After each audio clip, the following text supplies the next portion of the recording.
Friends, आज हम लोग बनाने जा रहे हैं अगेन रसमलाई केक। तो आप सोच रहे होंगे रोज़ रोज़ सेम रेसिपी, मैं क्या करूं। मैं तो होम बेकर ठहरी, मुझे जो ऑर्डर मिलेगा उसे ही कंप्लीट करके आपके सामने आ सकती हूं। तो इसमें मेरी कोई गलती नहीं है। सो प्लीज़ गाइस, चलिए अब शुरू करते हैं आज के इस 1 पाउंड केक को। ये 1 पाउंड केक का ऑर्डर था और हमेशा मैं हाफ के जी 1 kg का रसमलाई केक आपको शो करती थी, पर आज मैं आपको परफेक्टली दिखाऊंगी कि अगर 1 पाउंड का ऑर्डर आए तो एज अ होम बेकर आपको क्या करना चाहिए।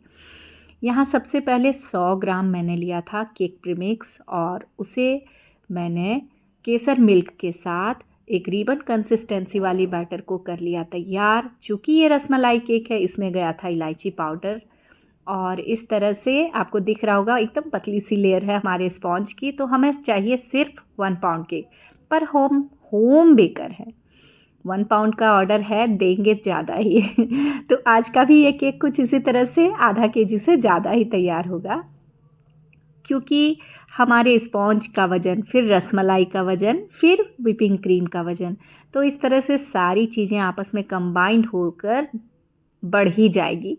और लास्ट में मैं आपको शो करूँगी हमेशा की तरह कि आज का ये जो 1 पाउंड केक का ऑर्डर था, इसे मैंने कितनी क्वांटिटी में दिया। तो यहाँ आप देख सकते हैं ढेर सारे पिस्ता, बादाम, केसर के धागों के साथ मेरी रसमलाई हुई है तैयार, क्योंकि ये है होममेड रसमलाई। अगर आपको होममेड रसमलाई की रेसिपी जाननी है तो मुझे कमेंट करें, मैं क्विक उसका रेसिपी शेयर करने की कोशिश करूँगी। और यहाँ पर पिला लिया है मैंने अपने स्पॉन्ज को ढेर सारी रसमलाई, और अब थोड़ी सी क्रीम अप्लाई करनी है, एकदम पतली सी लेयर। यहाँ इस तरह से स्प्रेड कर लेना है इसी क्रीम को, चारों तरफ इक्वली फैला लेना है पैलेट नाइफ से और किनारों को क्रम कोटिंग करती जानी है साथ ही साथ। अब बारी है रसमलाई के चंक्स के फीलिंग की। तो यहाँ इस तरह से रसमलाई के टुकड़ों को पूरी तरह से मैं फैला कर ले लूँगी, फील करने लेना है ताकि हर बाइट में इसका मज़ा आए। और इस तरह से 1 कप रसमलाई मैंने लिया है आज की 1 पाउंड केक को तैयार करने के लिए। तो यहाँ इस तरह की फीलिंग मैंने लगा ली है। अब स्पॉन्ज की दूसरी लेयर को सेट करने की बारी है। तो ऊपरी हिस्सा हमेशा हम पलट करके लेते हैं ताकि अच्छी तरह से सोख भी हो जाए हमारा स्पॉन्ज, और जो गैप दिख रहा है उसे प्लास्टर कर देना है क्रीम के साथ इस तरह से। तो यहाँ देख सकते हैं मैंने पाइपिंग बैग से अप्लाई किया, जिससे बड़ी ही आसानी से मेरी क्रम कोटिंग भी हो गई है और साथ ही आप कह सकते हैं कि मेरा स्पॉन्ज भी ढक गया। तो अगेन हम करेंगे इसकी सोकिंग और इस प्यार से स्पॉन्ज को पिलाना है ढेर सारा रस मलाई, ताकि जो भी इसकी एक बाइट ले मज़ा आ जाए। और मुझे इतना अच्छा फीडबैक इसका भी मिला, मैं तो खुशी हो गई। और कहीं ना कहीं कुछ तो अच्छा ज़रूर सर्व कर रही हूँ, इसलिए मुझे हमेशा इसका ऑर्डर मिलता है। तो थैंक यू वेरी मच मेरे ऊपर इतना भरोसा करने के लिए और मेरी बनाई हुई चीज़ों को पसंद करने के लिए। मैं एक बार फिर से कहती हूँ कि अगर आप देवघर एरिया से देख रहे हैं तो प्लीज़ एक आध बार आप भी ट्राई कीजिए इस फ्लेवर वाली केक को, फिर आप भी दीवाने हो जाएंगे। और यहाँ इस तरह से मैंने कर ली है फाइनल फ्रॉस्टिंग। तो अब बारी है कॉम्बिंग की।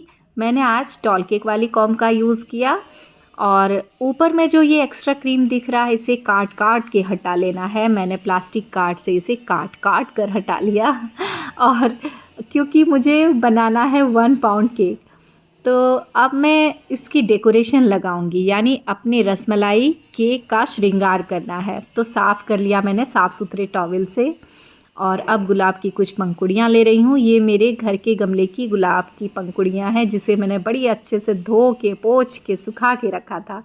और ढेर सारे चॉप्ड पिस्ता बादाम से इसकी गार्निशिंग कर ली है मैंने। और आज की ये परफेक्ट हाफ केजी केक तैयार हो गई है 1 पाउंड के ऑर्डर पर। हम होम बेकर ऐसा ही करते हैं, कभी हमारा केक 500 ग्राम जाता है, कभी 600 ग्राम जाता है, कभी 700 ग्राम तक भी भाग जाता है। तो यही फ़ायदे हैं, यही सारे फ़ायदे हैं हम होम बेकर पर ट्रस्ट करने के लिए। यकीन कीजिए, एक बार आप अगर देवघर से देख रहे हैं तो ज़रूर ऑर्डर कीजिए, फिर आप भी फ़ैन हो जाएंगे इस केक की, दीवाने हो जाएंगे इस केक की, इस फ्लेवर वाली केक की। तो इसी तरह की आसान वाली केक डिज़ाइन, केक रेसिपी के लिए बने रहिए मेरे चैनल ड्रीम पफ पर। हमेशा की तरह मैं हाज़िर होती रहूँगी एक नई थीम केक के साथ, एक नई रेसिपी के साथ। तब तक आप भी अपने फैमिली मेम्बर को बनाकर सर्व कीजिए, एंजॉय कीजिए। मिलती हूँ मैं अपनी नेक्स्ट वीडियो में, तब तक के लिए बाय।